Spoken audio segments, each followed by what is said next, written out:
आज आपण आलो आहे मान तालुक्यात असणारे पानलिंग शिखर शिंगणापूरच्या अवतीभोवती जे 8 शिवलिंग आहेत किंवा अष्टलिंग आहेत त्यापैकी एक असणारे पानलिंग या ठिकाणी आपण हे मंदिर प्राचीन मंदिर पाहण्यासाठी आलेलो आहे.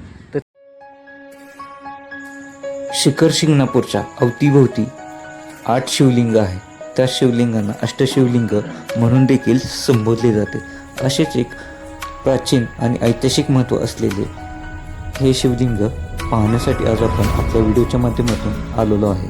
तर या ठिकाणी आपण पाहू शकता की सुरुवातीलाच आपल्याला 2 दीपमाळ आणि 2 समाधी आपल्या नजरेस पडतात. भला मोठा असता वटवृक्ष देखील नजरेस पडतो. त्याचप्रमाणे प्राचीन अशी कमान देखील नजरेस पडते.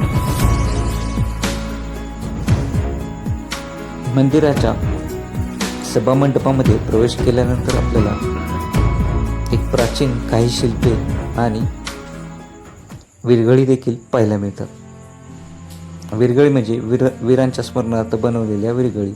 या मंदिरामध्ये आल्यानंतर सुरुवातीलाच आपल्याला एक लाकडी सभामंडप आणि एक प्राचीन सभामंडप असे एकंदरीत 2 सभामंडप पाहायला मिळतात.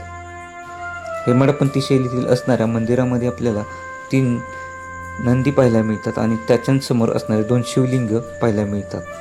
मंदिरामध्ये प्रवेश करण्या अगोदर आपल्याला आणखी एक शिवलिंग पाहायला मिळते.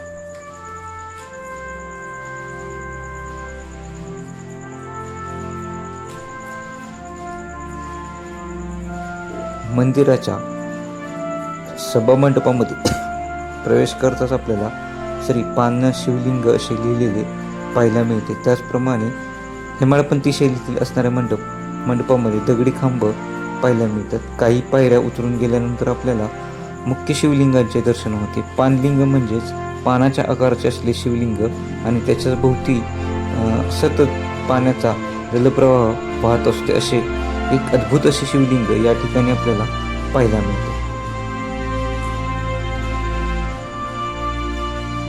तर हे आपण दर्शन घेऊ शकता.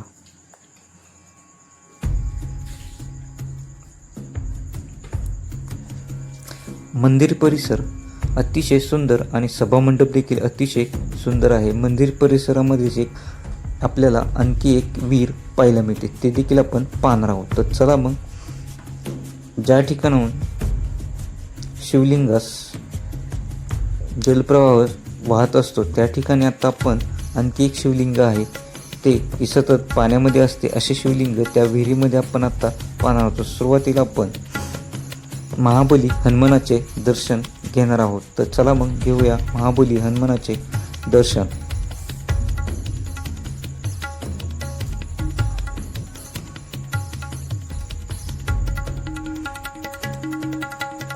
महाबली हनुमानाचे दर्शन घेऊन आपण पुढील बाजूस गेल्यानंतर आपल्याला एक शिवलिंग पाहायला मिळते. तर या ठिकाणी कोणी मित्रांनो आपण आलात तर या ठिकाणी आपण देखील या पाण्यामध्ये हातपाय कृपा करून धुवू नये, कारण या शिवलिंगाच्या खालच्या बाजूस आपल्याला हे पाणी मुख्य शिवलिंगाकडे जलप्रवाह वाहत असतो, म्हणून हे जल पवित्र मानले जाते. म्हणून या जलामध्ये आपण देखील हातपाय धुवू नये. अतिशय सुंदर अशी पाण्यामध्ये असलेले शिवलिंग आपण आता पाहत आहोत.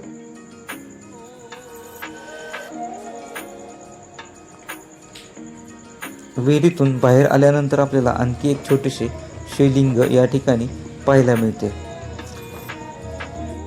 मंदिराच्या पाठीमागील बाजूस आल्यानंतर आपल्याला सुंदर असे मंदिराच्या संपूर्ण विहीर आणि मंदिराच्याच बाजूला असलेले विहीर ही देखील आपल्याला पाहता येते आणि मंदिर देखील अतिशय उत्कृष्टपणे या ठिकाणाहून आपल्याला पाहता येते. समोरच्या बाजूस आपल्याला ते दिसत आहे. ज्या ठिकाणी आपण उभे आहेत त्याच्या खालच्या बाजूस असणारे हे शिवलिंग आपण आता पाहत आहोत. प्राचीन असं शिवलिंग आहे. मंदिर परिसर अतिशय स्वच्छ आणि सुंदर आणि निसर्गरम्य वातावरणामध्ये असलेले आणि दहिवडी शिखर शिंगणापूर रस्त्याला लागूनच असलेले सुंदर असे मंदिर आपण देखील नक्की पाहायला या मंदिराचा लाकडी सभामंडप अतिशय पाहण्याजोगा आणि आकर्षक नक्षीकाम केलेला देखील आहे. आपण देखील या ठिकाणी शिखर शिंगणापूरला कधी आलात तर या ठिकाणी देखील आपण अवश्य भेट द्या.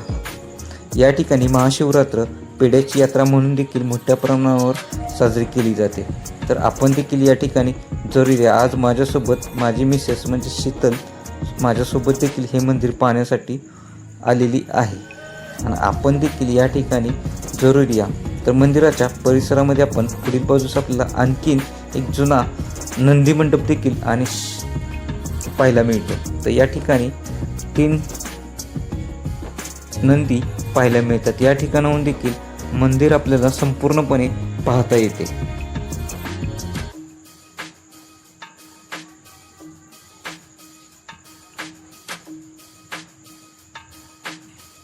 या मंदिराचा व्हिडिओ आपल्याला कसा वाटला कमेंट करून मला नक्की सांगा. तर पुन्हा भेटूया अशाच एखाद्या व्हिडिओमध्ये तोपर्यंत नमस्कार.